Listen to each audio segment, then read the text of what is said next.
Hare Nama Hare Nama Eva Kevalam Kalo Nasteva Nasteva Nasteva Gatiranyata.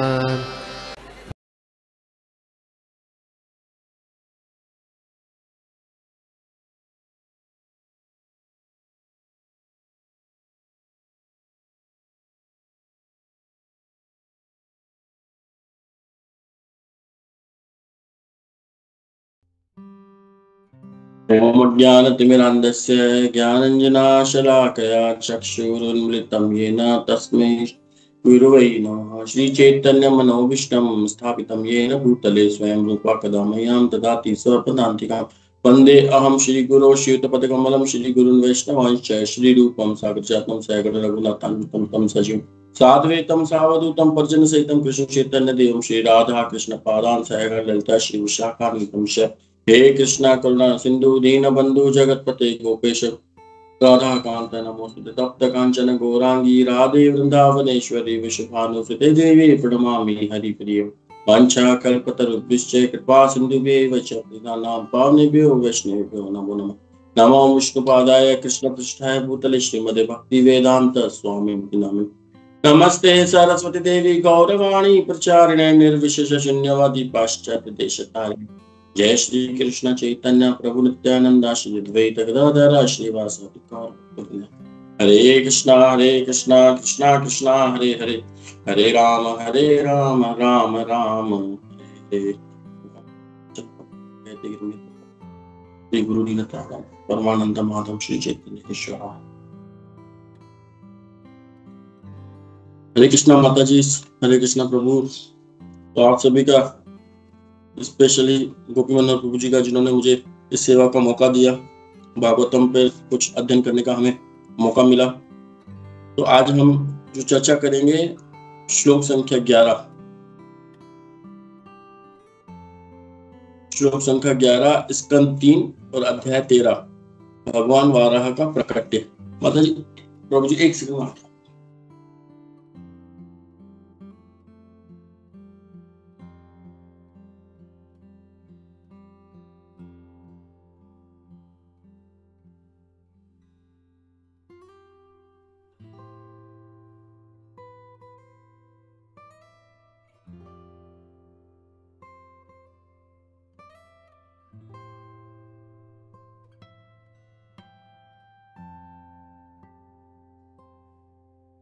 तो एक बहुत ही सुंदर श्लोक है ये।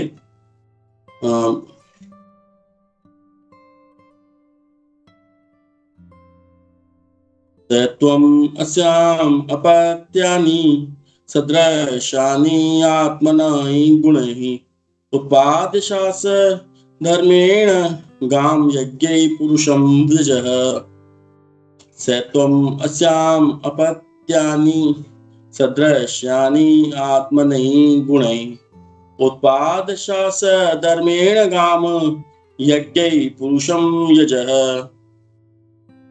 तो यहाँ पर हम देखते हैं कि ब्रह्मा जी अपने पुत्र स्वयंभू मनु को कुछ आदेश दे रहे हैं। चूंकि तुम मेरे अत्यंत आज्ञाकारी पुत्र हो, मैं तुम्हें आदेश देता हूं कि तुम अपनी पत्नी के गर्भ से अपने ही समान योग्य संतानें उत्पन्न करो। तुम पूर्ण पुरुषोत्तम भगवान की भक्ति के सिद्धांत का पालन करते हुए सारे जगत पर शासन करो। इस तरह यज्ञ संपन्न करके भगवान की पूजा करो। अब हम देखते हैं यहाँ पर कि भगवान श्री कृष्ण और ब्रह्मा जी अपने पुत्र स्वयंभू मनु को 3 आदेश दे रहे हैं। यहाँ पर क्या आदेश दे रहे हैं? पहला आदेश तो यह है कि आप अपनी पत्नी के गर्भ से अपने ही समान योग्य संतान उत्पन्न करो। तुम पूर्ण पुरुषोत्तम भगवान की भक्ति के सिद्धांतों का पालन करते हुए, और दूसरा आदेश ये है, और तीसरा यह है कि सारे जगत पर शासन करो। इस तरह यज्ञ संपन्न करके भगवान की पूजा करो। तो यहाँ पर हम देखते हैं कि जो ब्रह्मा जी ने जब सृष्टि की रचना की है, तो सृष्टि की रचना में उनके जो पहला उन्होंने चतुष कुमार को दिया, तो वो उन्होंने चतुष कुमार जी ने नहीं की जनसंख्या में वृद्धि, या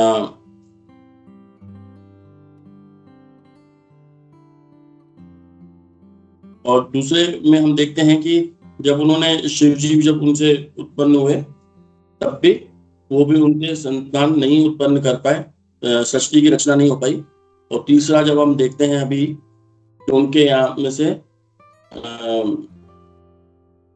ये जब उत्पन्न हुए तो ये इनको आदेश दे रहे हैं कि अब आप ये संतान उत्पन्न करके शासन करो और अपने ही समान संतान उत्पन्न करो। तो हम थोड़ा सा तात्पर्य में थोड़ा पढ़ते हैं, बहुत सुंदर तात्पर्य है। यहाँ पर ब्रह्मा द्वारा भौतिक सृष्टि के उद्देश्य का स्पष्ट वर्णन हुआ है। प्रत्येक मनुष्य को चाहिए कि अपनी पत्नी के गर्भ से उत्तम संतान उत्पन्न करे। तो जैसा कि भगवान श्री कृष्ण अर्जुन ने भी कहा था कि जब युद्ध होगा तो युद्ध होगा तो पुरुष की संख्या कम हो जाएगी और फिर उसमें वर्ण संकर का उत्पन्न हो जाएगा। तो भगवान ने कहा था कि नहीं, इस चीज की आप चिंता मत करो, ये धर्म का युद्ध है। तो यहाँ पर भी हमको प्रत्येक मनुष्य का ये कर्तव्य होना चाहिए कि वो अपनी पत्नी के गर्भ से उत्तम संतानों को ही उत्पन्न करे। ऐसा नहीं जैसे अभी आजकल जो हम कलयुग में देख रहे हैं कि किस तरीके से वर्ण संकर उत्पन्न होता जा रहा है। तो ये सृष्टि की रचना का कारण नहीं था। सृष्टि की रचना थी उत्तम संतानें उत्पन्न करने का। तो यह कार्य भक्ति पूर्वक भगवान की पूजा करने के लिए यज्ञ के समान है। विष्णु पुराण में भी कहा गया है, वर्णाश्रमाचारवता पुरुषेण परः पुमान् विष्णु आराध्यते पंथा नान्य ततोष कारणम। वर्ण तथा आश्रम के नियमों का सही ढंग से पालन करके मनुष्य पूर्ण पुरुषोत्तम भगवान की पूजा कर सकता है। वर्णाश्रम प्रणाली के नियमों की संपन्नता द्वारा भगवान को तुष्ट करने का अन्य कोई विकल्प नहीं है। वर्णाश्रम धर्म का उद्देश्य यही रहता है कि किस तरीके से व्यक्ति जो मनुष्य है वो ऊंचे कुल को उठे। जैसे कि कोई शूद्र है, अगर कोई व्यक्ति शूद्र है इस समाज में, अगर वो अपने कर्तव्य का अच्छे से पालन करता है, बहुत अच्छे से पालन करता है अपने स्वधर्म का, जैसे कि भगवान श्री कृष्ण भगवत गीता में बताते हैं कि दूसरे का कर्म बहुत अच्छा करने से दूसरे वर्ण का बहुत अच्छा, अगर हम उनके वर्ण का अच्छा सा कर्म करते हैं और अपने कर्म में कुछ त्रुटि भी हो तो भी अपने ही जो वर्ण है उसी में रह करके हमें कार्य करना चाहिए, भले उसमें कुछ त्रुटियां क्यों ना हो। तो उसी तरीके से कोई व्यक्ति शूद्र है मानो, अगर वो बहुत अच्छे से करता है अपने धर्म का पालन, वर्णाश्रम धर्म का पालन, तो अगला जन्म उसका क्या होगा, वो ऊपर की ओर उठेगा और वो वैश्य बनेगा। और वो वैश्य धर्म अपना बहुत अच्छे से निभाता है तो उसका अगला जन्म फिर क्षत्रिय में होगा। और क्षत्रिय धर्म भी उसने बहुत अच्छे से निभाया तो अगला जन्म उसको ब्राह्मण का मिलेगा। ऐसे वो अपनी चेतना को ऊपर उठा सकता है। हम देखते हैं शूद्र से ऊपर चेतना वैश्य व्यापारी वाले की होती है और व्यापार वाले से ऊपर की चेतना क्षत्रिय की होती है और क्षत्रिय से ऊपर की चेतना ब्राह्मणों की होती है। और फिर हम आगे वर्णन करते हैं ब्राह्मणों से ऊपर वैष्णव होते हैं, तो ये हमें पता चलेगा आगे जाकर के। तो विष्णु पूजा मानव जीवन का चरम लक्ष्य है। जिन्हें विवाहित जीवन में इंद्रिय भोग करने की स्वीकृति मिली है उन्हें भगवान विष्णु को तुष्ट करने का उत्तरदायित्व भी ग्रहण करना चाहिए। उसके लिए पहली सीढ़ी वर्णाश्रम धर्म प्रणाली है। वर्णाश्रम धर्म विष्णु पूजा में प्रगति करने का व्यवस्थित संस्थान है। क्योंकि यदि कोई सीधे ही भगवान की भक्ति करता है तो उसे वर्णाश्रम धर्म की अनुशासित प्रणाली में पढ़ने की आवश्यकता नहीं रह जाती। जैसा कि हम देखते हैं कि चतुष्कुमार थे, चतुष्कुमार ने सीधे ही भगवान की भक्ति में चले गए तो उन्हें वर्णाश्रम धर्म में आने का वो बिल्कुल सीधे लिफ्ट में चढ़ गए, उनको सीढ़ियों पे आने की आवश्यकता नहीं पड़ी। ब्रह्मा के अन्य पुत्र कुमारगण सीधे भक्ति में लग गए, देखो इसमें आया है ना। अतः उन्हें वर्णाश्रम धर्म के सिद्धांतों का पालन करने की आवश्यकता नहीं पड़ी। तो किनको आवश्यकता पड़ती है? जो अपनी इंद्रियों को नहीं रोक पाते हैं, तो वो इंद्रियों को जिन पे अपना कंट्रोल नहीं होता है तो उन्हें गृहस्थ आश्रम में जाने का अनुमति मिलती है और फिर वो वर्णाश्रम धर्म के अंतर्गत जाते हैं और फिर वहां से कुछ कह रहे टोली? नहीं, गलती से किसी का माइक ऑन है शायद, मैं बंद करता हूँ। ओके। तो हम देखते हैं कि जिनको इंद्र तृप्ति में होता है थोड़ा सा, तो उनको गृहस्थ आश्रम में प्रवेश दिया जाता है, जिससे कि वो अपने आप को भी संतुष्ट कर सके और धर्म की वर्णाश्रम धर्म का पालन करके आगे बढ़ सके। और यहाँ पर हम क्या देखते हैं कि जो ब्रह्मा जी हैं, ब्रह्मा जी एक वैष्णव संप्रदाय में आते हैं और एक गुरु भी हैं वो। तो उनके आदेशों का जिन जिन्होंने पालन किया है, जिन जिन्होंने उनका आदेशों का पालन किया, वो आगे की तरफ बढ़े हैं। तो हम देखते हैं कि शुद्ध भक्त के विषय में जब हम यहाँ पे चर्चा चलती है तो हमको पता चलता है कि हमें शुद्ध भक्तों के विषय में बहुत ज्यादा सुनना चाहिए। जैसे प्रभुपाद जी के बारे में हम सुनते हैं, अपने जो गुरु हैं, इस्कॉन के जो गुरु हैं जितने भी हैं, उनके बारे में हम जब सुनते हैं तो क्या होता है, हमारी भगवान की भक्ति बढ़ने लग जाती है हमारे में। अगर ये बहुत एक अच्छा उपाय है, अगर किसी भी व्यक्ति को, किसी भी भक्त को अपनी भक्ति बढ़ानी हो भगवान के प्रति, तो उसको सबसे ज्यादा प्रामाणिक गुरु के विषय में सुनना चाहिए और उनकी आज्ञा का पालन करना चाहिए। तो यहाँ पर भी ऐसा ही हो रहा है। जब वो स्वयंभू मनु उनसे आदेश लेते हैं कि बताओ मैं क्या करूं, तो जो ब्रह्मा जी हैं उनके वो गुरु भी हैं और उनके पिता भी हैं। तो हम देखते हैं प्रभुपाद जी का जब हम उदाहरण लेते हैं, तो प्रभुपाद जी के उदाहरण से हमें पता चलता है कि प्रभुपाद जी ने अपने जीवन में अपनी इच्छा को पूरी करने के लिए नहीं, अपितु अपने गुरु की इच्छा को पूरा करने के लिए उन्होंने कहाँ गए थे, अमेरिका में गए थे। क्यों? क्योंकि उनकी खुद की इच्छा नहीं थी। कई लोगों के बाद जब वो जाते थे तो बोलते थे कि मैं अमेरिका जाना चाहता हूँ, तो सब लोग बोलते थे अरे आप अमेरिका क्यों जाना चाहते हो, इस उम्र में अमेरिका कोई जाता है क्या, तो आपको ठंड रहती है वहां पर, वहां का मौसम आपके अनुकूल नहीं है, आप मर जाओगे।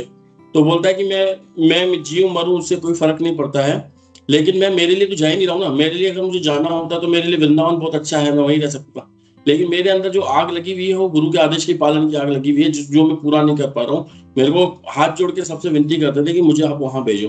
और जब वो वहां गए और उन्होंने सब कुछ अच्छे से स्टेब्लिश कर दिया, तो वो लोग, हम देख सकते हैं कि वो लोग जिन्होंने कभी भक्ति के बारे में सुना ही नहीं, जिन्हें ये पता नहीं था गुरु के आदेश होते क्या हैं, तो वहां पर उन्होंने गुरु, जब प्रभुपाद जी के संपर्क में वो भक्त आए जिन्हें प्रणाम करने भी नहीं आता था, लेकिन वो बस उनके विषय में सुनते थे, प्रभुपाद से सुनते थे और प्रभुपाद जी का संगत ही करते थे। उन्हें कोई एटिकेट नहीं था, वैष्णव शिष्टाचार नहीं, सदाचार उनके अंदर नहीं था, लेकिन उनके हृदय में भगवान श्रील प्रभुपाद जी के प्रति प्रेम जो उत्पन्न हुआ, वो धीरे धीरे उनको नमस्कार करने लगे। तो ये कहते हैं कि जब किसी शुद्ध भक्त के विषय में जब हम सुनते हैं, जब शुद्ध भक्त के बारे में जब हम विचार भी करते हैं, तो उनके पास जो होता है ना, जो वस्तु जैसे भक्ति उनके पास है, तो वो ऑटोमेटिकली हमारे अंदर आना चालू हो जाती है। और हम देखते भी हैं, ये सत्य प्रमाण भी है। जब हम किसी भी इस्कॉन मंदिर में जाते हैं और जुड़ते हैं, हम सबसे पहले भगवान से पहले भी हम प्रभुपाद जी को प्रणाम करते हैं। आते ही पहले घुसते ही हम प्रभुपाद जी को प्रणाम करते हैं, उसके बाद हम भगवान को प्रणाम करते हैं। तो हमको वहां से शक्ति मिल जाती है भगवान को प्रणाम करने की। नहीं तो भगवान भी सामने रहते हैं, वो देखते हैं कि मेरे से पहले वो अपने शुद्ध भक्तों के पास जा रहा है, तो भगवान और प्रसन्न होते हैं। तो एक भजन में भी है, कौन सा भजन है वो, जिसमें एक लाइन ये आती है, उसमें आगे की लाइन में बोल रहा हूँ, वैष्णव कृपा करो, वैष्णव कृपा करो वैष्णव गोसाई। उसमें आता है, एक लाइन आती है प्रभु जी यहाँ पर, तुम्हारा हृदय सदा गोविंद विश्राम, गोविंद कहे न मम वैष्णव प्राण। तो उसमें है कि जो हृदय है भगवान का, जो गोविंद भगवान श्री कृष्ण का जो हृदय है, उसमें सदैव तुम्हारा हृदय, मतलब शुद्ध भक्तों के हृदय में सदैव गोविंद विश्राम करते हैं। भगवान श्री कृष्ण को अगर आराम करना हो, भगवान को अगर आराम करना हो, तो सदैव शुद्ध भक्तों के हृदय में आराम करते हैं, क्योंकि उनका हृदय इतना कोमल होता है। हमारा हृदय वैसा नहीं हो सकता। मैं स्पेशली मेरी बात कर रहा हूँ, जब इनके अंदर इतनी काम क्रोध लोभ भक्ति रहती है, तो इतना ऊपर नीचे ये है, यहाँ पे भगवान कभी आराम नहीं कर सकते। तो भगवान को आराम करने के लिए हमारा हृदय कोमल होना चाहिए। और गोविंद कहे वैष्णव प्राण, जो भगवान गोविंद क्या कहते हैं कि वैष्णव भी मेरे प्राण है। तो जब हम मंदिर में आते हैं, हम देखते हैं कि सबसे पहले हम किनको प्रणाम करते हैं, श्रील प्रभुपाद जी को प्रणाम करते हैं, और वहां से हमें शक्ति मिलती है, वहां से हमको ज्ञान प्राप्त करने की शक्ति मिलती है, तभी तो हम सुन करके इतना ज्ञान प्राप्त कर लेते हैं। अगर हमारे ऊपर प्रभुपाद जी की कृपा नहीं हो तो हम बिल्कुल भी ज्ञान प्राप्त नहीं कर सकते हैं। और अब इसमें हमको एक दो चीजें और समझने की है, बहुत अच्छी सी, जो यहाँ पे है कि एक पुत्र को पिता का सदैव आज्ञाकारी होना चाहिए। एक पुत्र को पिता का सदैव आज्ञाकारी होना चाहिए, इसी में प्रभुपाद जी ने तात्पर्य में लिखा है। लेकिन अगर हम देखते हैं कि यहाँ पर दो बातें आ रही हैं, यहाँ पर दो बातें सुनने को मिलती हैं। क्या बातें सुनने को मिलती हैं कि यहाँ पर देखो, पिता को लिखा हुआ है एक पुत्र को पिता का सदैव आज्ञाकारी होना चाहिए। जैसे कि मनु महाराज अभी ब्रह्मा जी से आज्ञा प्राप्त कर रहे हैं और उनके हिसाब से वो जनसंख्या की वृद्धि और सृष्टि की रचना करने जा रहे हैं। तो यहाँ पर प्रभुपाद जी बोले कि एक पुत्र को पिता का सदैव आज्ञाकारी होना चाहिए। लेकिन जब चतुष कुमार के बारे में बात हुई थी तो वहां पर उन्होंने ये शब्द नहीं कहते कि एक पुत्र को सदैव पिता का आज्ञाकारी होना चाहिए। उन्होंने वहां पर ये शब्द नहीं कहते। क्यों?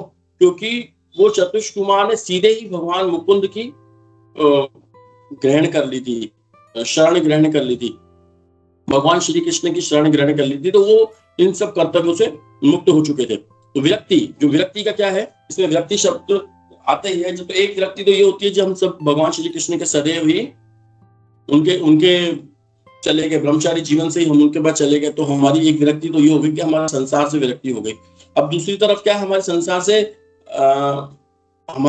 से अटैच आसक्ति भी है। लेकिन हम किसी प्रामाणिक गुरु या प्रामाणिक पिता के कहने पर जब हम उनका कहना मानते हैं, तब भी हम धीरे धीरे आकर के मुक्त होते जाते हैं। तो यहाँ पर समझने वाली बात हमें बस यही है कि दोनों ही, जब उस दिन हमारी चर्चा चल रही थी कि क्या सही है, तो दोनों ही इसमें सही है, लेकिन उद्देश्य हमारा उसमें क्या होना चाहिए। जब हमारा उद्देश्य है भगवान श्री कृष्ण को प्रसन्न करने का उद्देश्य अगर हमारा आता है यहाँ पर, और हम प्रामाणिक गुरु को प्रसन्न करते हैं, लेकिन हमारी इच्छा नहीं भी हो, तब भी जब हम वो काम करते हैं या सेवा करते हैं तो हमें उसमें विरक्ति दिखती है। वो विरक्ति वाले ही कार्य होते हैं। तो इसमें हम देखते हैं कि 5 प्रकार के ऋण यहाँ पे बताए गए हैं। 5 प्रकार के ऋण बताए गए हैं। एक व्यक्ति के ऊपर हमेशा 5 प्रकार के ऋण रहते हैं। वो 5 प्रकार के ऋण क्या रहते हैं वो हमको देखना है। एक तो सदैव देवताओं का हमारे ऊपर ऋण रहता है हमेशा। अभी जैसे इंद्रदेव हमारे ऊपर काफी बरसात दे रहे हैं, राजस्थान में, दिल्ली में यहाँ पे काफी बरसातें हो रही हैं, बंद होने का नाम ही नहीं ले रही हैं। तो ये देवता जो होते हैं इनका ऋण रहता है, क्योंकि इनके बिना हम इस मनुष्य जीवन का देवताओं से बहुत घनिष्ठ संबंध रहता है। क्योंकि बिना देवताओं को प्रसन्न किए वो व्यक्ति अपना जीवन नहीं जी सकता है,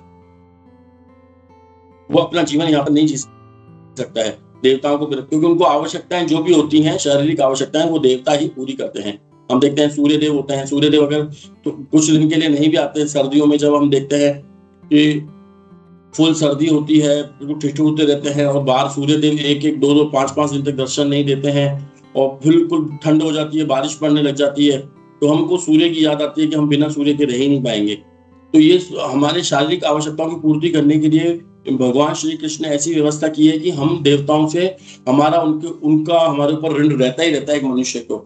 तो हमें उनके प्रति यज्ञ करके उनके ऋणों को हमें चुकाना चाहिए। और दूसरा रहता है ऋषि। जितने भी ऋषि मुनि रहते हैं जो संसार को तारने में लगे रहते हैं, इनका भी ऋण हमारे ऊपर रहता है। हमें इनका ऋण हमारे ऊपर रहता है और हमें इनके भी आज्ञा का पालन करना चाहिए। दूसरे अदर मनुष्य जो रहते हैं यहाँ पर, जैसे हम देखते हैं सास समाज रिश्तेदार, इनका भी हमारे ऊपर कर्तव्य रहता है, कुछ न कुछ ऋण रहता है हमारे ऊपर। हमारा जिस समाज में हमारा उत्पन्न हुए, हम शूद्र समाज में उत्पन्न हुए, हम वैश्य समाज में उत्पन्न हुए, हम क्षत्रिय समाज में उत्पन्न हुए, तो इनका ब्राह्मण समाज में उत्पन्न हुए, तो इनका भी ऋण हमारे ऊपर रहता है। और एक पिता का ऋण भी हमारे ऊपर रहता है। ये जब तक ऋण हमारे ऊपर रहेंगे, किसी भी सब व्यक्ति के ऊपर जब तक ये ऋण रहेंगे, जब तक वो व्यक्ति दुखी रहेगा। वो सोचता है कि क्यों हमें दुख हो रहा हूँ। फिर जब हम किसी को दिखाने जाते हैं तो बताते हैं कि ये आपके ऊपर ये प्रॉब्लम है, ये प्रॉब्लम। तो ये सब ऋण का ही कारण रहता है। देवताओं का ऋण रहता है हमारे ऊपर, पिता का भी ऋण रहता है। तो इसमें एक छोटी सी स्टोरी आती है, पांडवों की स्टोरी आती है। जब पांडव जंगल में जब खेल रहे थे तो उनको नकुल को महाराज युधिष्ठिर, धर्मराज युधिष्ठिर उनको भेजते हैं कि जाओ आप जल लेके आओ। तो जल लेने जाते हैं तो काफी समय तक लौटते नहीं है। फिर उनको एक एक करके सबको भेजा जाता है। वो सब उधर पहुंचते हैं तो कोई वापस ही नहीं आता है। जब धर्मराज युधिष्ठिर उधर जाते हैं तो देखते हैं कि वहां पे चारों मूर्छित रहते हैं ये। तो उनको लगता है कि ऐसा क्यों हो रहा है, क्यों मूर्छित है, क्या इन्होंने ऐसे नहीं इसका पानी पी लिया हो इसलिए मूर्छित हो गए हो।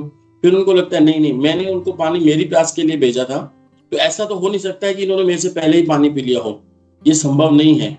तो मैं ऐसा करता हूँ, थोड़ा सा पानी लेके इनको चेहरे पे छींटे मारता हूँ, तो ये होश में आएंगे तो बताएंगे सारी कहानी क्या है। तो जैसे ही वो पानी में जाते हैं तो एक देवता प्रकट होते हैं, तो बोलते हैं कि आपके भाइयों से मैंने 4-5 कुछ प्रश्न पूछे थे लेकिन उसके उत्तर नहीं दे पाए वो, तो मैं पहले आपसे प्रश्नों का उत्तर मांगता हूँ, अगर आप मुझे वो उत्तर दोगे तो ये आपके भाई वापस जीवित हो जाएंगे, अगर आपने गलत उत्तर दिया तो ये भी मर जाएंगे। अभी आपके ऊपर रहता है। तो उसमें ये प्रश्न पूछा जाता है कि इस संसार में दुखी कौन है। तो हम देखते हैं कि तो वो बताते हैं, महाराज युधिष्ठिर बताते हैं कि इस संसार में सबसे दुखी व्यक्ति वही है जिसके ऊपर ऋण रहता है। ऋणी व्यक्ति सबसे ज्यादा दुखी है। और अगर हम इन देवताओं का भी ऋण को चलो भूल जाएं कि चलो हमको क्या पता देवता ऋण देते हैं नहीं देते हैं, हम मान भी जाएं, ऋषियों के भी हम ऋषियों के ऋण को भी भूल जाए, हमें पता ही नहीं है कि हमारा कोई ऋण नहीं है, हम क्योंकि हम भौतिक बुद्धि से सोचते हैं, आध्यात्मिक लेवल से नहीं सोचते हैं, ठीक है, हम नहीं मानते हैं। लेकिन हम देखते हैं इस संसार में कोई व्यक्ति जिसके ऊपर लोन चलता रहता है, जिसके ऊपर ऋण रहता है बैंकों का या किसी पड़ोसी का या किसी का बिजनेस लोन रहता है या जो भी किसी प्रकार का लोन रहता है, वो व्यक्ति कहीं ना कहीं एक संकुचित रहता ही रहता है, उसको एक हमेशा भय बना ही बना रहता है, उसको हमेशा चिंता में रहता ही रहता है, वो हमेशा दुखी रहता ही है कि वो चिंता करता रहता है क्या होगा क्या होगा क्या होगा, ये पता नहीं मैं इतने समय तक इसको दे पाऊंगा नहीं दे पाऊंगा, ये वो बहुत सारे उसके ऊपर रहता है। और आनंद वृंदावन दास प्रभु जी का जब हम प्रवचन सुनते हैं तो वो भी हमें साफ साफ मना करते हैं कि अगर हमें किसी भी परिस्थिति में हमें ऋण नहीं लेना चाहिए, किसी परिस्थिति में हमें ऋण नहीं लेना चाहिए। बहुत बड़ी परिस्थिति हो तो हम उसका नहीं कह सकते हैं, बाकी ऋण से अगर हम मुक्त रहेंगे तो हम सदैव सुखी रहेंगे, भले ही कम हो खाने को, लेकिन हमें ऋण नहीं होना चाहिए हमारे सर के ऊपर। एक झोपड़ी में रहना पसंद करेगा कोई व्यक्ति, अगर बड़ा महल लेकर के और उसमें लोन चल जाए, आजकल तो लोन का भी इतना सिस्टम चला गया है कि एक दिन में कम से कम 4-5 फोन तो आ ही जाते हैं कि आपको ये क्रेडिट कार्ड बना दिया जाए, आपको ये ऋण दे दिया जाए। फिर वो बैंकों के लिए उनको अलॉटमेंट कर रखा है माताओं को, वो माताएं कॉल करती हैं फिर कि आपको ऐसा ऋण दे देंगे, आप ऋण ले लीजिए, ये EMI दे देंगे, आपको रेट ऑफ इंटरेस्ट कम कर देंगे। यानी कि इस संसार में कलयुग में केवल दुखी करने का ही सिस्टम चल रहा है। जिस तरीके से महाराज परीक्षित ने कलयुग को कहा था कि आप 4 जगह दी थी और 5वां उनको धन सोना भी दिया था कि आप इसमें रह सकते हो। तो हर व्यक्ति अपने का प्रचार कर रहा है, बढ़ा रहा है, और कलयुग इतना बढ़ता जा रहा है, इतना बढ़ता जा रहा है, बहुत स्पीड से बढ़ता जा रहा है कलयुग। हम देखते हैं कि हर चीज में हमारे को आज कलयुग दिखता ही दिखता है। लेकिन श्रील प्रभुपाद जी की विशेष कृपा है कि हम किसी वजह से यहाँ पर बच पाए हैं, किसी न किसी वजह से हम बच पाए हैं। लेकिन अब हम क्या करें, क्या अभी क्या ऐसे ही चलता रहेगा? तो हमको देख रहेगा कि भगवान मुकुंद की शरण ग्रहण से, ऐसे भगवान श्री कृष्ण भगवान मुकुंद की शरण ग्रहण करने से व्यक्ति सदैव इन कर्तव्यों से मुक्त हो जाएगा, इन ऋणों से मुक्त हो जाता है। इन जो भी उनके देवताओं के ऋण है, ऋषियों के ऋण है, भूत नाम व्यक्तियों का, मानव समाज का ऋण है, समाज अपना जिस समाज में उसका ऋण है, पिता का ऋण है, तो इनको मुक्त होने के लिए जैसे चतुष कुमार थे, उन चतुष कुमार ने तुरंत भगवान श्री कृष्ण की ग्रहण कर ली। तो ऐसा नहीं है कि अब उनके पास उनके ऊपर पिताजी का ऋण रह गया, नहीं, क्योंकि उन्होंने सबसे उत्तम सेवा को हाथ में ले लिया। उसमें श्रील प्रभुपाद जी बताते भी हैं कि अगर कोई व्यक्ति उत्तम कार्य, उत्तम सेवा में जुड़ने जा रहा है, उसमें अगर उसके पिताजी मना भी करें तो भी हम उनको बात को नहीं स्वीकार कर सकते हैं, क्योंकि वो उत्तम के लिए जा रहे हैं। उसमें प्रभु जी ने भी ये भी बताया था कि उनका बलि महाराज जी का, कि उनको उनके शुक्राचार्य जी ने मना भी किया कि इनको मत दो, लेकिन भगवान श्री कृष्ण के लिए वो जब करने जा रहे थे तो उन्होंने बोला कि आपने तो बताया कि विष्णु आराध्य हैं और आप आज वो आए हमसे लेने के लिए, आप मना कर रहे हो। तो जब वो आते हैं तो उनको बिल्कुल ही कर दिया जाता है, उनको दे दिया जाता है और वहाँ पे गुरु की बात को नहीं रखा जाता है। तो वहाँ पे गुरु वगैरह सिखाया जाता है कि पहले भगवान होता है। तो हमें प्रभुपाद जी ने सबसे पहले यही सिखाया है कि भगवान है, सबसे पहले भगवान है। और हमको प्रभुपाद जी ने, और जब अभी हम प्रभुपाद जी की व्यास पूजा सेलिब्रेशन कर रहे थे वहां पर, तो भगवान हमारे मंदिर में एक बड़ा सा व्यासासन के ऊपर एक जो छत्र था मोर के पंखों का, इतना बड़ा अच्छा सा छत्र अभी किसी ने स्पॉन्सर किया था शिला प्रभुपाद जी के, और उसी दिन उनको हमने व्यास पूजा वाले दिन ही हमारे प्रेसिडेंट ने उसका जो ऊपर से जीर्णोद्धार करके उनका ओपन किया था। तो मैं देख रहा था कि दो तरफ आरतियां चल रही थी, एक तरफ भगवान श्री कृष्ण की, राधा मदन मोहन गिरधारी दाऊ जी और गौर निताई जी की आरती चल रही है, और दूसरी तरफ भगवान श्री कृष्ण की और दूसरी तरफ शिला प्रभुपाद जी की आरती चल रही है। इतने सब आधी भीड़ उधर थी, आधी भीड़ इधर थी, दोनों तरफ एक ही जैसी आरती चल रही थी। तो उस वक्त मेरे को एक रियलाइजेशन हुआ जब मैं दोनों को देख रहा था कि यहाँ पर एक गुरु की आरती हो रही है, और जबकि यही गुरु बताते हैं, शिला प्रभुपाद जी हमेशा ये बताते थे कि जो अपने आप को गॉड बताते हैं वो गॉड तो नहीं है, शायद डॉग जरूर है, वो जीओडी गॉड नहीं होकर के डीओजी डॉग जरूर है। तो और वही प्रभुपाद जी भगवान के सामने अपनी आरती को स्वीकार कर रहे हैं, जबकि इस्कॉन मंदिर में यहाँ तक कि किसी को भी प्रणाम करने की भी अनुमति नहीं दी जाती है कि हम भगवान श्री कृष्ण का जब अल्टर खुला हो तो आप किसी को भी प्रणाम नहीं कर सकते। इवन जो बड़े बड़े गुरु होते हैं वो भी, उनको हालांकि हम कर सकते हैं, लेकिन वो भी मना करते हैं कि हमें भगवान के सामने प्रणाम नहीं करो, भगवान को ही प्रणाम क्या करो। लेकिन हम वहाँ पे देख रहे हैं कि प्रभुपाद जी की आरती जो चल रही है इतनी भव्य तरीके से, पुष्पांजलि उनको किया जा रहा है, उनको 56 भोग ऑफर किया जा रहा है। तो ये क्यों है? तो जब फिर मैंने उसका रिलेशन ये आया मेरे अंदर कि भगवान भी च्युत है, मतलब अच्युत है, भगवान भी अच्युत है। भगवान की पोजीशन ये है कि वो हमेशा भगवान रहते हैं, कभी भगवान की पोजीशन से वो नीचे नहीं आते हैं। चाहे वो छोटे बच्चे रहते हैं, 6 महीने के रहते हैं, 6 दिन के रहते हैं, तो पूतना आ जाती है, तो ये नहीं कि अभी तो ये बच्चा है अपनी स्थिति से नीचे गिर चुका है इसको मार दो, नहीं, भगवान तभी भगवान रहते हैं और उस पूतना का वध कर देते हैं। छोटी सी उम्र में भी, 6 दिन की उम्र में भी वो भगवान ही रहते हैं वो, और उस पूतना का वध कर देते हैं। और हम देखते हैं कि कैसे कैसे उनके ऊपर जो जो असुर आते हैं उनका सबको नाश कर देते हैं। यहाँ तक कि शिला प्रभुपाद जी भी अपने जो डेली प्रतिदिन जो कोट आता है उसमें लिखते हैं कि जब उनको वो एक अश्वासुर, वो घोड़ा जब मारने आ रहा था, उसका क्या नाम था, वो मारने आ रहा था लेकिन वो घोड़े के रूप में था, नहीं वो असुर था, वो एक बच्चे के रूप में आया लेकिन वो घोड़ा था। तो उसको जब भगवान ने उसको मारा तो उसके मुंह को कंट्रोल किया, उसके मुंह को दबोचा। तो घोड़ा हमेशा मुंह से कंट्रोल में आता है, मुंह से हमेशा वो कंट्रोल में आता है। तो शिला प्रभुपाद जी लिखते हैं कि उन्हें कैसे पता चला कि ये घोड़ा है, क्योंकि वो सब जानते थे और उसको पता था कि ये असुर है, ये घोड़े, तो उसको इसी रूप में ही हम मुंह से ही कंट्रोल कर सकते हैं। यानी भगवान को हर चीज पता रहती है। तो यहाँ पे अभी हमारी क्या चर्चा चल रही, भगवान अच्युत है, वो कभी अपनी स्थिति से गिरते नहीं है। कि उनकी स्थिति क्या है, वो चाहे 6 दिन के हैं तब भी भगवान है, 6 महीने के हैं तब भी भगवान है, 6 साल के हैं तब भी भगवान है, और अगर आदि पुरातन है तब भी वो भगवान है। और वहीं अगर हम सामने वाली पर देखें, शिला प्रभुपाद जी को जब हम देखते हैं कि उनकी जब दिव्य पूजा हो रही है, तो उनकी क्यों दिव्य पूजा हो रही है, वो तो भगवान नहीं है लेकिन वो भी अच्युत है। अब दोनों की स्थिति को हमको समझना पड़ेगा कि दोनों अच्युत कैसे कैसे हैं। भगवान तो अच्युत है, अभी हमने चर्चा की कि वो अपने पद से कभी नहीं गिरते हैं, वो अपने हमेशा अपनी वास्तविक पोजीशन बनाए रखते हैं। तो उसी तरीके से शिला प्रभुपाद जी भी अपनी वास्तविक पोजीशन बना के रखे कि मैं सदैव भगवान का दास हूं। ये इस भाव से नीचे आना या इस भाव से ऊपर जाना कि मैं भगवान हूं, मैं भगवान का दास हूं, इसके नीचे आना का मतलब है कि मैं इस संसार का भोक्ता हूं, मेरे को ये इंद्र तृप्ति मिलनी चाहिए, यानी कि इस भाव से नीचे आ गया। इस भाव से अगर ऊपर जाए कि नहीं मैं भगवान हूं, तो ये भी अपनी एक स्थिति को बनाए रखना कि मैं भगवान का दास हूं, बिल्कुल भगवान श्री कृष्ण का किंकर हूं। जो व्यक्ति बिल्कुल ऐसा नहीं है कि ऊपर से हमने बोल दिया कि हाँ मैं भगवान का दास हूं, और अंदर से एक मरकट वैराग्य की तरह कि हमारा ध्यान तो ध्यान में है लेकिन चारों तरफ जो इस भोग वगैरह हमको दिख रहा है, हमारा नजर इधर उधर है और दिखाने में हम एक तो बहुत वैरागी की तरह लगते हैं।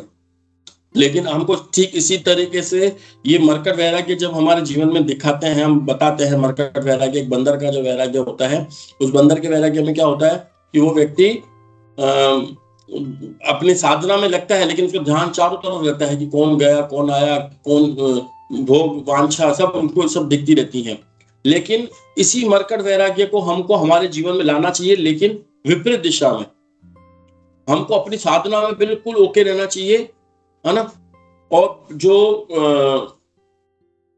जो दूसरे जो हमारे भौतिक कार्यकलाप है उनको केवल एक बार ऊपर से हमको केवल देखना चाहिए कि हाँ सब सही चल रहा है ना, उसमें ज्यादा इन्वॉल्व नहीं होना चाहिए हमें। कोई आस पड़ोस सास समाज, किसी के घर पे शादी, किसी के घर पे मृत्यु, तो हम उसमें उन स्थितियों में जाकर के हमको इन्वॉल्व नहीं होना चाहिए। उनको ऊपर से देखना चाहिए, हाँ सब हो रहा है ना, ओके ओके, और अपनी साधना को हमको ओके करना चाहिए। जबकि मरकट वैराग्य में भी यही होता है कि वो व्यक्ति ऊपर से सब कुछ चाहता है लेकिन अंदर से दिखाता सबको क्या है कि मैं तो बिल्कुल साधक भक्त हूँ।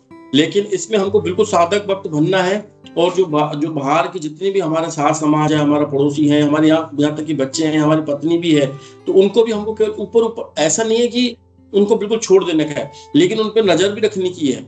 जैसे मरकट वैराग्य क्या करता है, नजर भी रखता है सब चीजों पर मंदिर, उसी तरीके से हमको इन चीजों पर नजर भी रखनी है। नजर में भी ऐसा है कि हाथ से निकलनी भी नहीं चाहिए और उसमें अटैचमेंट भी नहीं होनी चाहिए। जैसे बार बार हम कमल के फूल का उदाहरण देते हैं कि कमल का फूल कीचड़ में होकर के भी कीचड़ से दूर रहता है और कीचड़ से उसका संबंध भी रहता है। जब वो कीचड़ से निकल जाता है तो सूख जाता है। वो कीचड़ में भी रहना है, कीचड़ से संभल के भी रहना है। जिस तरीके से हम गाड़ी चलाते हैं, ट्रैफिक होती है, हम तो यहाँ जयपुर में आजकल बहुत ट्रैफिक हो गया है, सिटी में जाना ही मुश्किल हो जाता है। आप लोग तो बॉम्बे से हो अधिकांश, या दुबई में भी हम जब देखते हैं इतना ट्रैफिक रहता है। तो कैसे हम अपनी सावधानी पूर्वक अपनी गाड़ी चलाते हैं, किसी से भिड़ते भी नहीं है, पूरा ध्यान पूरा ओके करके हम चलाते हैं गाड़ी को। तो उसी तरीके से हमें अपने को इन्वॉल्व भी नहीं होना है अपने इसमें, और उनसे दूर भी हटना है। तो इसी तरीके से जो हमको भगवान मुकुंद की जब शरण ग्रहण करते हैं और पांचों जो ऋणों से हम मुक्त होते हैं, तो उस पांचों ऋणों का मुक्त होने का मतलब ये है कि हमें अपने पूरे भाव से, जैसे शिला प्रभुपाद जी की अभी हमने स्थिति ग्रहण की कि कैसी उनकी स्थिति थी कि वो हमेशा अपने इसी भाव में रहते थे। एक बार मैंने क्या सुना था, अभी प्रभुपाद जी के बारे में जब वैसे ही चल रहा था, तो प्रभुपाद जी अपने भक्तों को बता रहे थे कि मेरे को ऐसा पता नहीं क्यों मेरे मन में ये आ रहा है कि मैं भगवान श्री कृष्ण की गोद में सो करके कचौड़ियां खाऊं। अभी बता रहे थे उनको कचौड़ियां बहुत पसंद थी, तो कचौड़ियां भगवान शिला प्रभुपाद जी को बहुत पसंद थी। तो उनके मन में यह आया, उन्होंने भगवान से जोड़ी कि एक ऐसा वन हो या ऐसा कुछ हो जहाँ पे भगवान श्री कृष्ण बैठे हों और मैं उनकी गोद में बैठा रहूं, और जो कचौड़ियां हैं मैं उन्हें भी खिलाता रहूं और मैं भी खाता रहूं। तो यानी कि किसी भी चीज के लिए मना नहीं है, लेकिन सेंटर में हमें भगवान श्री कृष्ण को रखना होगा। तो अभी यहाँ पर जो हम लास्ट में जो हम इसमें पढ़ते हैं, और इसको इस समझ के साथ हमको यही समाप्त करेंगे क्योंकि समय भी हो गया है, कि चूंकि तुम मेरे आज्ञाकारी पुत्र हो इसलिए मैं तुम्हें आदेश देता हूँ। कि इससे पहले जितने भी थे उनके केस खराब होते गए, हमने देखा। वो एक ने तो बहुत खुद के समान सृष्टि उत्पन्न कर ली शिव जी ने, तो वो पूरे उसको खाने को आ गए, तो वो केस उनका खराब हुआ। चतुष कुमार को मुश्किल से उत्पन्न किया।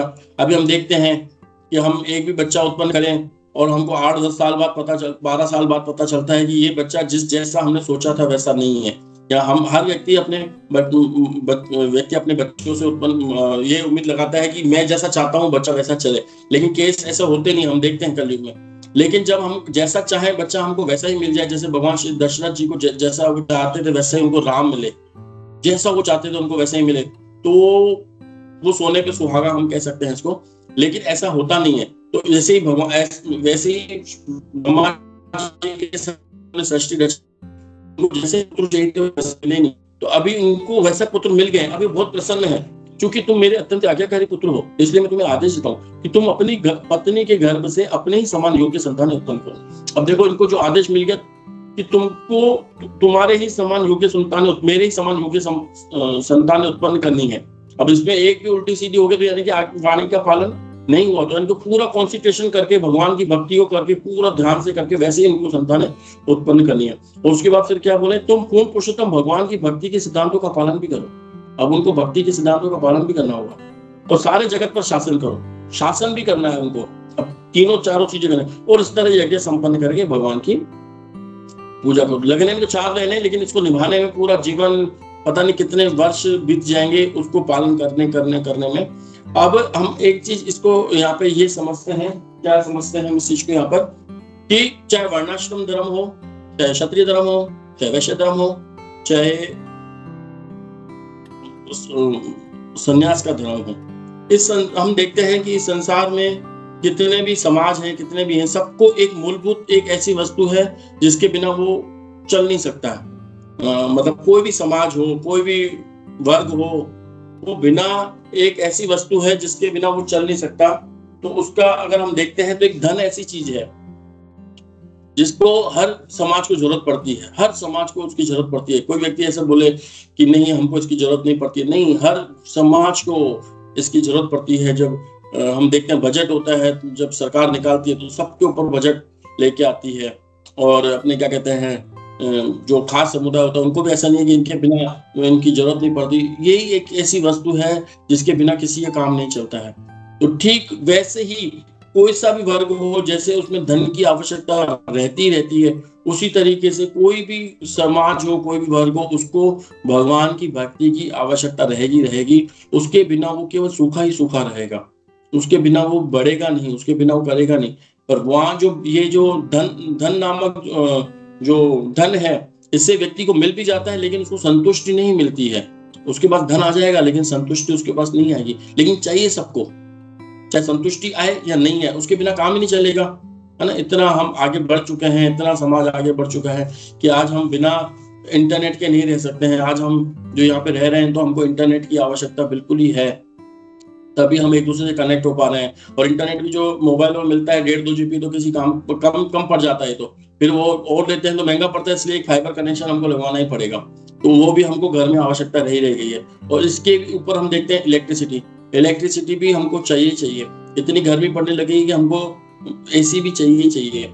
इसके बिना हम नहीं रह सकते हैं। ये एक मूलभूत जीवन की चीजें हो गई हैं, और इनको संचालन करने के लिए धन की आवश्यकता पड़ती है। और धन हर वर्ग का मूलभूत, इवन जो छोटा बच्चा भी होता है ना, उसको भी धन चाहिए होता है। तो उसी तरीके से सबको धन चाहिए, लेकिन संतुष्ट धन से कोई नहीं होता है। और दूसरी तरफ हम देखें तो भक्ति भी सबको चाहिए। कोई भी वर्ण हो, कोई भी आश्रम हो, चाहे कोई ब्रह्मचारी आश्रम हो, तो भी वो भगवान श्री कृष्ण की आराधना करेगा। अगर कोई गृहस्थ आश्रम है तो भी वो भगवान श्री कृष्ण की आराधना करेगा। अगर वो वानप्रस्थ में चल जाता है तो ऐसा नहीं कि अब आपको इसकी जरूरत नहीं पड़ेगी, तब भी हमको जरूरत पड़ेगी भगवान की भक्ति की। तो वैसे ही संन्यास में चल जाता है तब भी हमको धन की जरूरत, भगवान की भक्ति की जरूरत पड़ती है। तो इसीलिए यहाँ पे बताया गया है कि किसी भी कोई सा भी धर्म हो, कोई सी भी वर्णाश्रम धर्म हो, कुछ भी हो, लेकिन भगवान की भक्ति हमारे लिए मूलभूत है। तो इसी के साथ मैं मेरी वाणी को यहाँ पर विराम देता हूँ, और जो भी एडिशनल स्पीकर हैं वो भी इसमें ऐड करें कुछ पॉइंट्स प्लीज। हरे कृष्णा।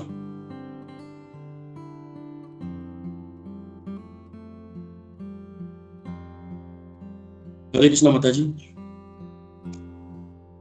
हरे कृष्णा प्रभु जी, प्रणाम, सभी को प्रणाम। प्रभु जी बहुत ही सुंदर क्लास आपने अच्छे से एक्सप्लेन किया। आपने कहा था कि जैसे कि जिसके सेंसेस पे कंट्रोल नहीं है उसको वर्णाश्रम धर्म में आना पड़ता है, क्योंकि उसके मन में डिजायर होती है, बाकी इच्छाएं कुछ ना कुछ बाकी रह जाती है, तो अगले जन्म में वापस इस देह के साथ आना पड़ेगा। वो मनुष्य देह मिले या नहीं मिले वो अगली बात है, बट अगर डिजायर्स है तो वर्णाश्रम धर्म में आना पड़ेगा।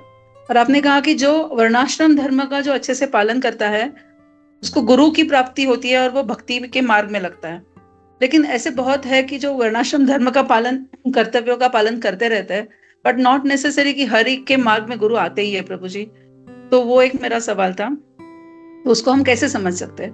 और आपने एक बात कहा था कि कृष्ण भगवान के सामने मंदिर में प्रभुपाद जी की पूजा होती है, लेकिन वो अपने आप को भगवान नहीं कहते। उसको हम नारद मुनि के एग्जाम्पल से भी समझ सकते हैं, क्योंकि नारद मुनि ने कईयों के जीवन में, जैसे ध्रुव महाराज, प्रहलाद महाराज, गुरु बन के वो आए, लेकिन नारद मुनि को देव ऋषि जानते हैं, देव ऋषि के नाम से जानते हैं, ना कि भगवान के नाम से।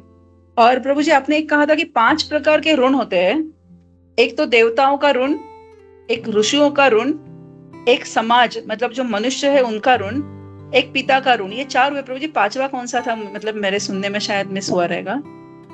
नहीं, एक मानव का जो ऋण बताया, उसके अलावा एक जो समाज है, समाज में मतलब वरना क्षत्रिय धर्म का हो गया। अगर कोई व्यक्ति क्षत्रिय धर्म में है तो उसको क्षत्रिय धर्म का उसके ऊपर ऋण रहेगा। कोई वैश्य समाज में है तो उसको वैश्य समाज का उसके ऊपर ऋण रहेगा। ओके। लेकिन प्रभु जी अगर हम देखते हैं, मेरा इसके रिलेटेड मेरे दिमाग में एक सवाल आया था तभी कि जैसे हम घर में मेड रखते हैं, मेड सर्वेंट रखते हैं अपने हेल्प के लिए, राइट? या फिर तो फिर हम उनको भले सैलरी देते हैं, पर हम क्या समझेंगे उनका भी ऋण हम पे रहता है हमेशा? नहीं, उनका ऋण नहीं, उनके जो शूद्र समाज है ना, हाँ, जो आपके घर पे मेड आ रही है आपकी हेल्प करने के लिए, उनका ऋण आपके ऊपर क्यों प्रभु जी? हम उनसे सेवा लेते हैं ना, तो मतलब वो हमें सर्व करते हैं। उन्होंने जिस समाज में उत्पन्न हुए ना, हाँ, उनका उनके ऊपर ऋण रहेगा। और आप तो एक वैष्णव हो, मतलब चारों मतलब जो 4 आश्रम हैं, वर्णाश्रम हैं, इनसे आप ऊपर हो। और आपके घर पे जो भगवान श्री कृष्ण ठाकुर जी हैं, आपके घर पे वो अगर आपके हेल्प करने आती हैं और आप तो उनको लक्ष्मी दे देते हो, लेकिन आपके घर का कभी कभी आप उनको प्रसाद भी देते होंगे, तो वैसे ही मुक्त हो जाएंगे। तो जो लोग भक्ति में नहीं है, भगवान कृष्ण में नहीं है, वो लोगों के ऊपर इन 5 प्रकार का ऋण रहता ही रहता है। अच्छा, ओके, मतलब it is not applicable for भक्त। हाँ, क्या मतलब? सॉरी प्रभु, नहीं सॉरी प्रभु, मैं कह रही थी मतलब भक्तों के लिए ये एप्लीकेबल नहीं होता, ऐसे आप बता रहे हो? एप्लीकेबल नहीं है, लेकिन माता जी भक्त भी केवल वही, हमने इसीलिए प्रभुपाद जी का उदाहरण दिया था कि इस स्थिति पे कोई आता है, या जो हमारे जो इस्कॉन के जो गुरु हैं, उस स्थिति पे कोई प्राप्त करता है कि जिनका मन 24 ही घंटे भगवान श्री कृष्ण में रहता है, वैसा भक्त, लेवल वाली भक्ति कि हमने एक माला हाथ में, मतलब आपके लिए नहीं, मैं मेरे लिए कह रहा हूँ कि हमने कोई धोती कुर्ता पहन लिया, माला हाथ में ले ली और हम हमारे ऋणों से मुक्त हो गए, ऐसा नहीं होना चाहिए। बाकी हम धीरे धीरे साधक भक्त हैं, गुरु के आश्रम में रहते हैं, कलयुग के प्रोडक्ट हैं, और अब हम जैसा हमसे होता है वैसा करते हैं। लेकिन लाख लपेट मन में नहीं होनी चाहिए कि जो भी हो सिंपल तरीके से, भाई मेरे से 16 माला जाप होती है गुरु महाराज, लेकिन मेरा मन नहीं लगता उसमें, मैं भगवान को भोग मेरा आधा मन इधर से उधर रहता है। जो सच्चाई के साथ भी रहता है ना कि हाँ भाई मैं गलत हूँ, तो भी भगवान काफी प्रसन्न होता है और वो व्यक्ति निकल जाता है। और व्यक्ति के पास हो कुछ नहीं और बोले मैं तो बहुत जानता हूँ, मेरे पास तो ये भी है, मेरे पास तो वो भी है, वो कपटे इंसान भगवान को थोड़ा कम पसंद होता है। हमारा चीजों में समझाओ जी, वैसे ही बात है प्रभु जी, क्योंकि जब भी हम देखते हैं गोपी, अभी राधाष्टमी के इसमें हम कथा सुन रहे थे, जब गोपियों को या फिर राधा रानी को भी थोड़ा सा भी अहंकार हो जाता है तो भगवान वहां से लुप्त हो जाते हैं। तो ये बात तो आपने सही कही प्रभु जी। और एक बात थी कि आपने एक बात भी बहुत अच्छा अभी एंड में कही कि अभी जो लग्जरीज आइटम्स है, जैसे इस जीवन में जैसे एसी चाहिए ही चाहिए या फिर लग्जरी हमें चाहिए, लेकिन वो लग्जरी अभी रही नहीं है, वो मूलभूत हो गया है सब कुछ, इट इज नेसेसिटी हो गई है वो अभी। सेम वे जो आपने कहा था, आपने उसके साथ भक्ति को बहुत अच्छे से जोड़ा प्रभु जी, कि भक्ति भी नेसेसिटी होनी चाहिए हर मनुष्य के जीवन में। मतलब हम सोचते हैं कि एक एज हो जाएगा उसके बाद भक्ति करेंगे, या फिर जो लोगों की सोच होती है उसको छोड़ के without considering any age limit और कुछ ना सोच के हर किसी ने भक्ति करना, ये भी एक मूलभूत जरूरत होनी चाहिए लोगों के लिए। ये आपने अच्छा मैसेज दिया Prabhu ji, thank you so much for the class. इसी का ही जो आज हमने जो पढ़ा ना, जो ब्रह्मा जी ने देखो क्या कहा है उनको, अगर आप वापस पढ़ोगे तो उनको कहे कि आप तो एक तो अपने समान उत्तम संतान उत्पन्न करो, 3 आदेश दिए हैं उनको इस श्लोक में, आप अपने ही समान उत्तम संतान उत्पन्न करो, इस संसार पर शासन करो और भगवान श्री कृष्ण की भक्ति करो। यानी कि वो तीनों चीजें एक दे रहे हैं उनको। तो हमको भी श्रील प्रभुपाद जी यही देखे, किसी को छेड़ो मत, जो कर रहा है उसको करते रहो। उनको बोले एक माला पकड़ लो हाथ में, तो धीरे धीरे माला पकड़ते जब सच्चे प्रमाणिक गुरु के अंश में चल जाते हैं, या यहाँ पर जितने भी हैं, मैं मेरे लिए कहता हूँ कभी हमने सोचा नहीं था कि हमने ऐसे बैठ के क्लास देंगे, या जो ये बातें शास्त्रों में लिखी हुई हमारी बुद्धि में भी जाएंगी। लेकिन श्रील प्रभुपाद जी का जो चमत्कार ही ऐसा है कि उनके आश्रम में जो जाता है बिना लाख लपेट के, तो वो थोड़ा जल्दी ही ऊंचा उड़ जाता है। भले ही उसको भक्त समाज में इतना देखे नहीं जाए कि अरे ये इतना ऊंचा है नहीं है, लेकिन भगवान श्रील प्रभुपाद जी का उसका संबंध इतना बन जाता है कि वो अंदर से एकदम से उठ के ऊपर से आ जाता है। जी, वेरी ट्रू प्रभु जी, सही प्रभु जी। मेरे आपके जैसा मेरे ख्याल से मेरा भी अनुभव वही है, सभी का वही होगा, क्योंकि गुरु महाराज जो है श्रील प्रभुपाद, वही ऐसे अरेंजमेंट्स कर दिए। जैसे हम जानते हैं कि इस ग्रेस प्रभु जी जो है अभी गोपी मनोहर प्रभु जी अपने, वो हमें ये मौका देते हैं कि हम ये स्टडी करें और इसके ऊपर बात करें। अगर ऐसा मौका ही कभी ना मिलता तो शायद हम आज डिस्कस भी ना करते इस पॉइंट को कभी।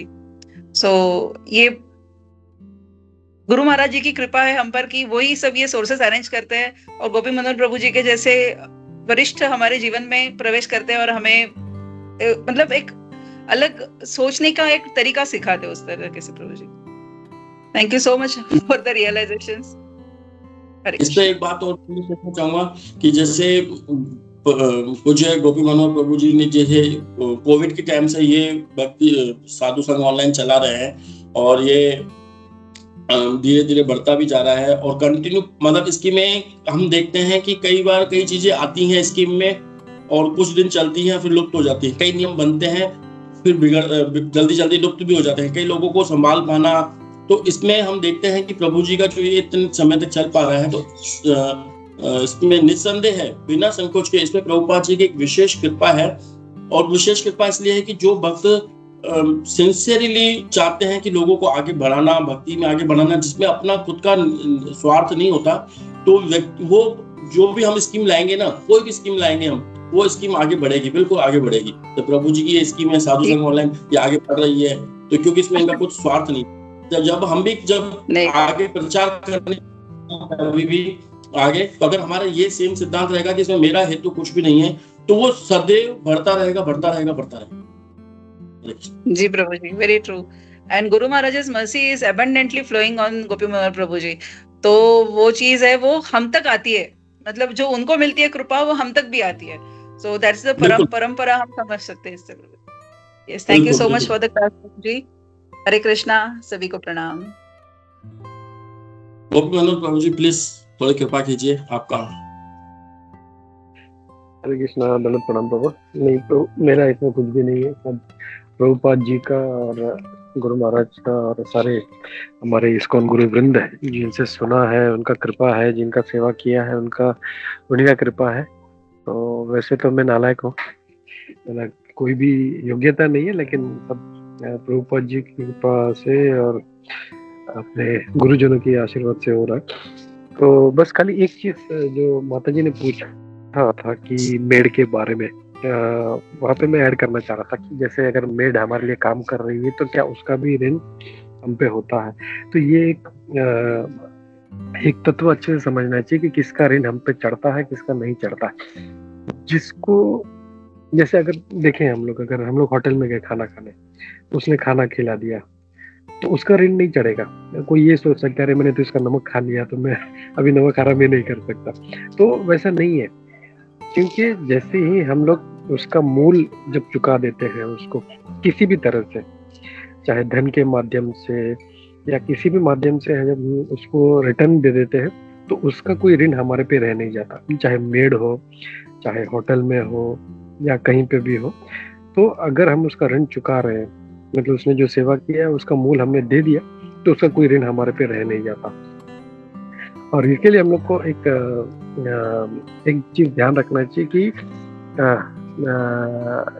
जैसे मतलब भौतिक जगत में हम किसी से सेवा ले रहे हैं, तो वो फ्री में नहीं ले, हम लोग इमीडिएटली उसका कुछ ना कुछ मूल है उसको दे देना चाहिए। नहीं, वो ऋण हम पे रहता है। हम लोग सोचते हैं चलो मेरा काम हो गया करके, लेकिन वो ऋण बाद में उसका 10 गुना हमको चुकाना पड़ता है, चाहे फिर वो शराब के माध्यम से हो या किसी भी तरह से। मतलब जैसे हम पितृ ऋण होता है, अलग अलग प्रकार के जो आपने ऋण बताए, भूत ऋण होता है, पितृ ऋण होता है, समाज का ऋण होता है, माता पिता का ऋण, अलग अलग प्रकार के ऋण है। तो वो ऋण जो है हम लोग को किसी भी तरह से चुकाना ही है, हम लोग उसको बाकी नहीं रख सकते। तो इस मामले में हम लोग को बहुत ही केयरफुल रहना चाहिए कि हम किसी से मतलब ये नहीं करें, हम लोग जो भी है तुरंत उसका जो मूल है उसको चुका देना चाहिए, नहीं तो वो ऋण हम लोगों को बाद में भारी पड़ सकता है। तो ऋण ऐसे चढ़ता है कि अगर हम उसको कुछ नहीं दे रहे हैं हम उसको, तो ऋण चढ़ेगा हमारे पे। लेकिन तुरंत उसका जो भी, जैसे मेड है तो हमने उसको उसका पगार दे दिया, ओके, प्लस भक्त लोग हैं तो वो तो उसको फिर कृष्ण प्रसाद भी देते हैं डेली कुछ ना कुछ, तो उल्टा मतलब उनके ऊपर हमारा ऋण हो जाता है कि भाई हम लोग उनको कृष्ण भक्ति दे रहे हैं किसी न किसी माध्यम से, तो they are bound to us. तो ये एक चीज समझना चाहिए हम लोगों की, ऋण हम पे कैसे चढ़ता है। एंड वो अगर हम लोग तुरंत जो है उसको बकाया कर देते हैं, तो then we are not bound to that.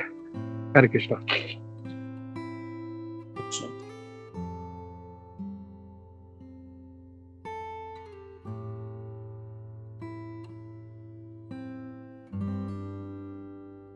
Hare Krishna Prabhu ji, दंडवत प्रणाम।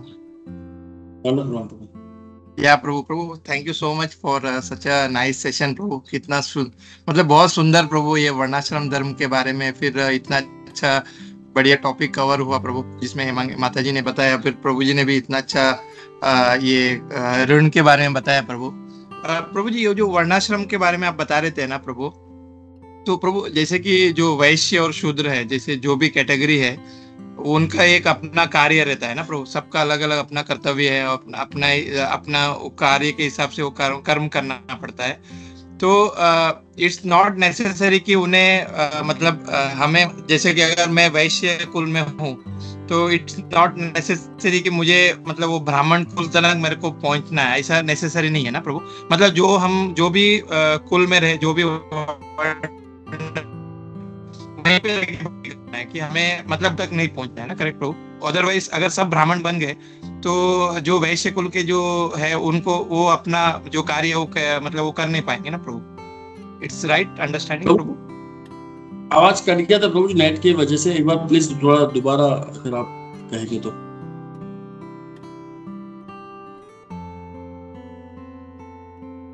हरे कृष्ण प्रभु, अभी आवाज आ रहा है प्रभु? हाँ, पहले क्या वो नेट की वजह से आवाज चला गया था आपका। हाँ प्रभु जी, मैं ये बोल रहा था कि जैसे हमारे ये जो 4 वर्ण हैं और 4 आश्रम, जो 4 वर्ण स्पेशली जैसे वैश्य शूद्र, तो इसमें प्रभु जो भी वैश्य जैसे कि जो नीचे कुल के जो है उनका एक कार्य रहता है कि भाई उनका वो मतलब कोई बिजनेस कर रहा है, कोई उनसे नीचे वो काम कर रहा है, तो इट नॉट मतलब ये नेसेसरी नहीं कि उनको वो ब्राह्मण कुल तक जाना है, करेक्ट प्रभु। मतलब वो अपने कुल में रह के उधर भक्ति करना है और मतलब उन्हें ब्राह्मण बनना नहीं है, करेक्ट प्रभु। अदरवाइज अगर वो ब्राह्मण बन गए तो देन वो अपना कार्य कैसे करेंगे प्रभु? नहीं प्रभु जी, यहाँ पे हमको 2 चीजें समझनी पड़ेगी। एक तो हमारा शारीरिक धर्म और एक हमारा आत्मा का धर्म। तो अभी जैसे हम कलयुग में हैं, अभी वर्णाश्रम नहीं है, तो हमको प्रभुपाद जी आत्मा का धर्म भी समझा के जाते हैं। तो हर क्षेत्र में उनको भक्ति करनी ही है। ये काम, ये ऐसा नहीं है कि केवल ब्राह्मणों के लिए भक्ति है लेकिन वैश्यों के लिए केवल व्यापार है, उसके लिए भक्ति नहीं है।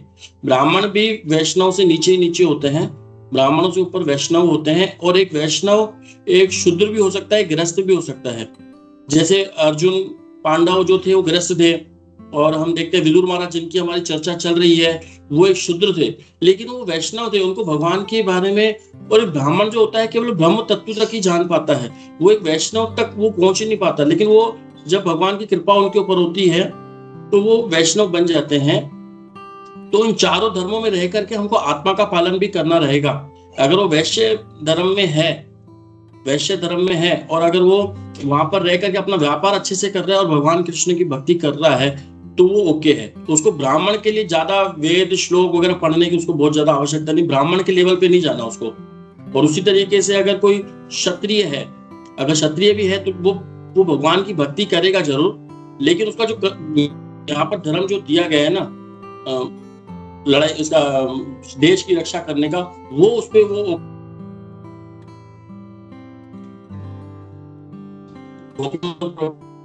कभी रेस हैंड है, वो भी शायद हमें और इस पे प्रकाश डालेंगे प्रभु जी। हरे कृष्णा, धन्यवाद प्रभु जी, बहुत अच्छा प्रश्न था, आपका उत्तर भी सही था एकदम। मैं खाली इसमें एक पॉइंट ये करना चाह रहा था कि अभी नॉर्मली लोग क्या सोचते हैं, मैंने क्षत्रिय कुल में जन्म लिया है तो मुझे वो पालन करना है, या शूद्र कुल में जन्म लिया है या ब्राह्मण कुल में जन्म लिया है तो वो पालन करना है। ऐसा नहीं है। भगवान भी कहते हैं कि चातुर्वर्ण मया श्रेष्ठम गुण कर्म विभागशः। गुण के हिसाब से जो अगर है, हो सकता है कोई शूद्र के घर में जन्म लिया हो लेकिन उसका जो गुण है वो ब्राह्मण के जैसा हो, तो उसका जो गुण है वो धर्म उसको पालन करना चाहिए उसे। अभी जैसे हम लोग, आपने बहुत अच्छे से कहा कि भक्ति जो है वो हर किसी के लिए है, चाहे वो शूद्र हो या क्षत्रिय हो या जो भी हो।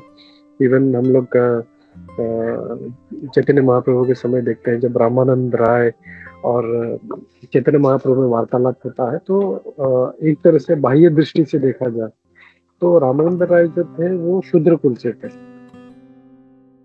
और चैतन्य महाप्रभु जो थे वो ब्राह्मण कुल से थे और सन्यासी भी थे।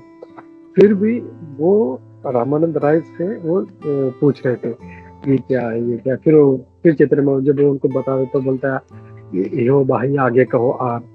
तो भक्ति हर किसी के लिए है।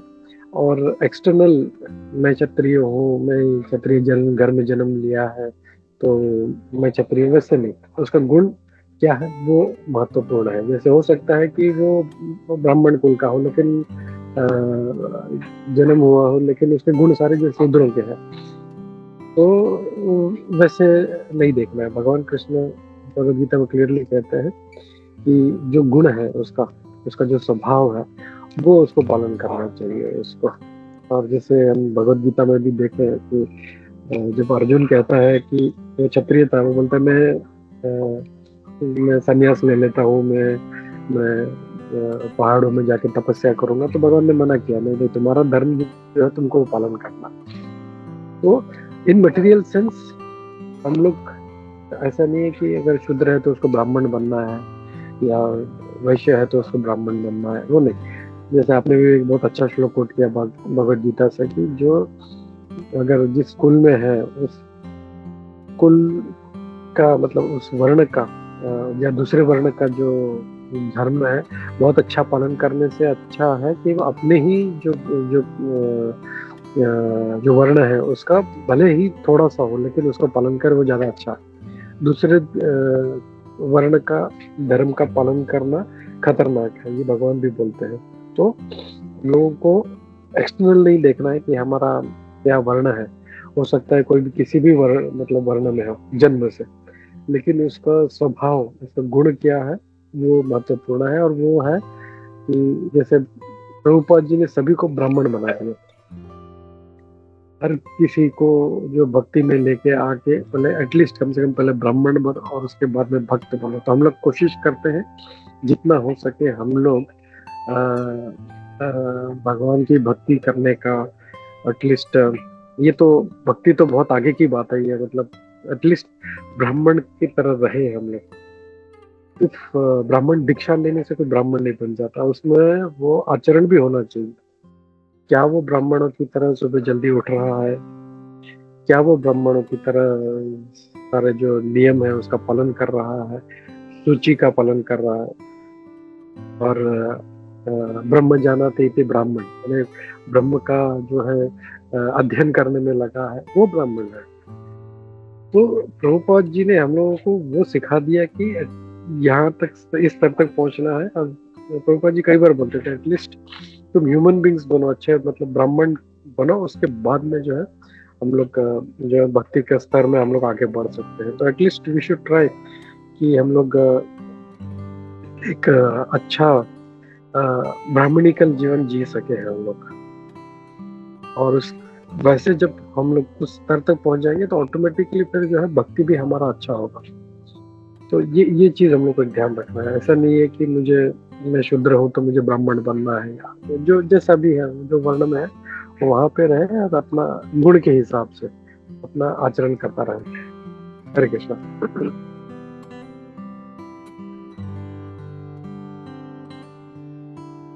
Yeah, Prabhu. Thank you so much, Prabhu, and thank you so much, Vishwambar Prabhu, for such a nice session, Prabhu. Hare Krishna. Srila Prabhupada ki jai. हरे कृष्ण। हरे कृष्णा। विश्वम्बर प्रभु धनुष प्रणाम। थैंक यू प्रभु। बहुत सुंदर प्रभु आपका क्लास होता है, बहुत अच्छे पॉइंट्स भी, मतलब बहुत ही आज का भी बहुत सुंदर था। तो ये जस्ट जो गुरु शिला प्रभुपाद के पूजा के बारे में जो बात हो रही थी, तो जस्ट एक पहले हमारे दामोदर में हिज ग्रेस संकर्षण निताय प्रभु आए थे। अभी हिज होलीनेस भक्ति प्रचार परिव्राजकाचार्य स्वामी है, उनका भी दीक्षा हुआ है, संन्यास। तो एक बार बता रहे थे कि जब एक बार प्रभुपाद की गुरु पूजा हो रही थी, जब प्रभुपाद थे यहाँ पे, तो साउथ इंडिया से एक स्वामी आए थे, स्वामी आत्मानंद। तो उन्होंने देखा कि सारे शिष्य श्री गुरु चरण पद्मा गा रहे हैं और शिला प्रभुपाद भी गा रहे हैं। तो उन्होंने तमाल कृष्ण गोस्वामी महाराज से पूछा कि ये आपके गुरु कैसे है, मतलब वो खुद क्यों गा रहे हैं श्री गुरु चरण, वो खुद की आरती कर रहे हैं क्या? तो फिर उन्होंने उनको समझाया कि ऐसा नहीं है, हम शिष्य गुरु शिला प्रभुपाद को अपना गुरु पूजा अर्पण कर रहे हैं। वो इसलिए गा रहे हैं क्योंकि वो अपने गुरु को ये पूजा अर्पण कर रहे हैं। तो ऐसे करते करते वो अल्टीमेटली लॉर्ड को पहुंचता है। तो प्रभुपाद ने हमको सिखाया है कि आप सब ले लीजिए, आप मतलब आपको कोई आपकी तारीफ करता है, आपको वो सब लेके हमको तुरंत जो है गुरु के चरणों में रखना है। तो प्रभुपाद इसलिए गा रहे थे क्योंकि वो जो आरती कर रहे थे उनके शिष्य उसको लेके वो अपने गुरु को दे रहे थे। तो दिस इज द बिगेस्ट क्या बोलते हैं हमारे प्रभुपाद का हमको सिखाया गया है। कोई आपको दंडवत करता है इमीडिएटली उसको लेके सीधा हमें अपने गुरु को ट्रांसफर करना है। अभी सब ने कहा कि आपका क्लास बहुत अच्छा था, ऐसा नहीं कि नहीं प्रभु लेना है उसको और सीधा गुरु महाराज के चरणों में रखना है, क्योंकि इन द एंड सारा। और फिर हमारे गुरु महाराज क्या करते हैं, वो शिला प्रभुपाद को देते हैं और शिला प्रभुपाद अपने गुरु को ऐसा करते करते अल्टीमेटली सारा कृष्ण भगवान के चरणों में समर्पित होता है। And that is our perfection. बस ये एक पॉइंट ऐड करना था प्रभु। बहुत बहुत धन्यवाद, बहुत सुंदर क्लास था प्रभु। हरे कृष्णा, धन्यवाद। हरे कृष्णा प्रभु जी, दंडवत प्रणाम। बहुत सुंदर क्लास था सच में, और बहुत उसके बाद चर्चा भी बहुत सुंदर होती है। और जैसे आपने कहा था कि भगवान हमेशा अपने शुद्ध भक्त के हृदय में निवास करते हैं, वैसे और जो शुद्ध भक्त होते हैं वो उनके पास जो होता है वही सबको देते हैं। तो प्रभुपाद जी ने भी वही किया, उनके पास जो कृष्ण भक्ति थी वही सब जगत में, पूरे जगत में फैला दी। और हमेशा उनके हृदय में भगवान रहते थे। और जैसे प्रभुपाद ने भी दिखाया सबको कृष्ण भक्ति फैला के, वैसे हनुमान जी ने भी अपना हृदय फाड़ के, छाती फाड़ के दिखाया कि सच में भगवान इनके हृदय में रहते हैं। और उसका ही दूसरा उदाहरण आता है कि अभी प्रभुपाद जी की भी कृष्ण भगवान के सामने आरती होती, क्योंकि वो भगवान के शुद्ध भक्त है। ऐसे सेम हनुमान जी भी हमेशा राम जी के पास रहते हैं, उनकी भी पूजा होती है। तो ऐसे शुद्ध भक्त के इस स्तर पे होते हैं कि भगवान हमेशा उनकी आरती भगवान के सामने भी की जा। हरे कृष्ण। हरे कृष्णा गोविंद। तो कुंजेश्वर माता जी ने बिल्कुल सही कहा। एक छोटा सा इंसिडेंट याद आ रहा है प्रभु जी, जब हम दामोदर देश में थे तो हम हजग्रेस तुलसी गोविंद प्रभु जी के घर में बहुत, आपको पता है, सब तरीके के भक्त उनके घर जाते थे। तो एक भक्त का नाम नहीं लेना चाहूंगा, वो भक्त की कोई जॉब वॉब चली गई थी, तो वो प्रतिदिन सुबह से शाम वही रहते थे, अपने उस हॉल में रहते थे। तो परमानंद प्रभु ने एक बार तुलसी प्रभु को कहा कि ये तो सही नहीं है, कंटिन्यू आपके घर पे रहते हैं। तो तुलसी प्रभु ने कहा कि देखो मैं तो नहीं बोलूंगा, क्योंकि मेरे में इतनी योग्यता नहीं है कि मैं बोलूं और उसको वो उस चीज को सही तरीके से ले। कल को कुछ वैष्णव अपराध भी हो जाए तो मैं थोड़ा जैसा चल रहा है उसको चलने देता हूँ। अगर आप, फिर उन्होंने परमानंद प्रभु को बोला, तुलसी प्रभु जी ने, अगर आपके पास कुछ ऐसी योग्यता है कि आप उनको बोल सको जिससे वो नाराज भी नहीं हो और उनका कंटिन्यू अपने यहाँ पे आना भी रहे, तो आप बोल सकते हो। तो हर व्यक्ति को ऐसा लगता है कि मैं बहुत ज्यादा एक्सपर्ट हूँ, मैं कुछ इस तरीके से समझाऊंगा कि सामने वाला बहुत अच्छे से समझ जाएगा। तो सबके मन में ऐसा रहता है कि, तो शायद उन्होंने ऐसे समझाया परमानंद प्रभु ने उनको, लेकिन वो बहुत अच्छे समझाए, लेकिन वो समझ बहुत ऐसी रही कि वो उन्होंने घर पे आना ही बंद कर दिया। तो मतलब इससे ये पता चलता है कि हर व्यक्ति को ऐसा लगता है कि मैं बोलूंगा शायद अच्छे तरीके से, लेकिन सामने वाला उसको किस तरीके से ले रहा है, तो वो हमको सही कह रहे हैं आप। बिल्कुल बिल्कुल सही कहा कुंजेश्वरी माता जी ने। हरे कृष्ण माता जी। जी प्रभु जी, वही लगता है कि कहीं भक्ति न छोड़ दे, क्योंकि इसका असर इतना बुरा लगता है कि वो भक्ति में रहे, भले हमसे दूर रहे लेकिन भक्ति में रहे, यही चाहिए। ठीक है, हरे कृष्णा प्रभु। आपका क्लास मैंने नोट किया हमेशा अच्छा रहता है, और चर्चा के बाद टर्निंग जो है वो मंथन बहुत अच्छा होता है। तो थैंक यू प्रभु, ऐसे ही अपना संग देते रहिए। हरे कृष्णा। हम लोग रखते हैं यहाँ पे। प्रणाम। ग्रंथराज श्रीमद् भागवतम की जय, श्रील प्रभुपाद की जय, इस्कॉन गोविंद की जय, सभी उपस्थित भक्त वृंद की जय। हरे कृष्णा। सभी को प्रणाम।